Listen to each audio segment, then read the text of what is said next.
ஒரு வீக்கெண்டுக்காக நான் இன்றைக்கி டின்னர் சாப்பிட வந்திருக்க இடம் பார்த்தீங்கன்னா பெரம்பூர். எப்போ பார்த்தாலும் கசகசன்னு டிராஃபிக் இருக்கிற பெரம்பூர் ரயில்வே ஸ்டேஷனுக்கு ஆப்போசிட்டில் இருக்கிற Perambur Sri Srinivasa sweets and snacks ரெஸ்டாரண்ட்டுக்கு தான் டின்னர் சாப்பிட வந்திருக்கிறேன். இது ஒரு பியூர் வெஜ் ரெஸ்டாரண்ட். இங்கே நாங்கள் ஃபேமிலியாக வந்திருக்கிறோம். முதல்ல ஆர்டர் பண்ணது பார்த்திங்கன்னா பானிபூரி. இந்த ரெஸ்டாரண்ட் இருக்கிற ஒவ்வொரு ஐட்டத்துடைய ப்ரைஸ் பார்த்திங்கன்னா ரொம்ப ரொம்ப ரீசனபிளாக தாங்க போட்டிருப்பாங்க. ஒரு மிடில் கிளாஸ்க்கு ஏற்ற பட்ஜெட்டில் இந்த ரெஸ்டாரண்ட் இருக்கும்.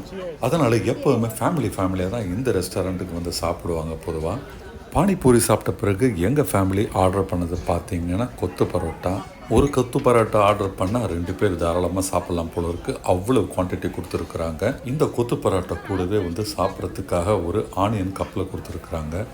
இது நான் சாப்பிட்லிங்க, ஆனால் சாப்பிட்டவங்க ரொம்ப டேஸ்டியாக இருந்தது சொன்னாங்க. அடுத்து நம்ம ஆர்டர் பண்ணது பார்த்திங்கன்னா இட்லி. ரொம்ப ஒரு டிஃப்ரெண்ட்டாக இட்லிக்கு மேலே பார்த்திங்கன்னா 2 கேரட்டை ஒட்டி வச்சுருக்குறாங்க. இட்லி மேலே போட்டு வச்ச மாதிரி அந்த கேரட் இருக்குது. அதுக்கு 3 வகையான சட்னி சாம்பார் கொடுத்துருக்காங்க. அமக்கலமாக இருந்தது. நாங்கள் கடைசியாக ஆர்டர் பண்ணது பார்த்திங்கன்னா சோலே பட்டூரை. எவ்வளோ பெரிய சோலே பூரியை கொண்டாந்து வச்சுருக்கிறாங்க பாருங்கள். பார்க்குறதுக்கே பிரம்மாண்டமான சைஸில் இருக்குது. அதுக்கு 2 கப்பில் அவங்க கிரேவி கொடுத்துருக்காங்க. நல்ல ஒரு அற்புதமான கடலை கிரேவி. கூடவே கட் பண்ணப்பட்ட கேரட், ஆனியன், அதுக்கப்புறம் லெமன்லாம் கொடுத்தாங்க. செம்ம சூப்பராக இருந்ததுங்க. ஒரு பேர்லாம் கண்டிப்பாக இதை சாப்பிட முடியாது. மினிமம் 2 பேர் இருக்கணும். ஏன்னா அவ்வளோ பெரிய சைஸில் கொடுக்குறாங்க. சுட சுட இந்த பூரியை தொட்டாலே பார்த்திங்கன்னா உள்ளுக்குள்ளே ஒரு ஹாட் ஏர் வந்ததுன்னா பார்த்தாங்க எவ்வளோ சூடாக இருந்திருக்குன்ட்டு.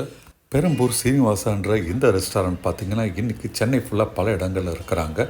ஆனாலும் அவங்க ஆரிஜினாக அநேகமாக இந்த ரெஸ்டாரண்ட்டு தான் இருந்திருக்கும்னு நினைக்கிறேன். அம்பத்தூரில் இவங்க பிரான்ச் இருக்குங்க. ஆனால் ரேட் அங்கே தாறுமாற அதிகங்க.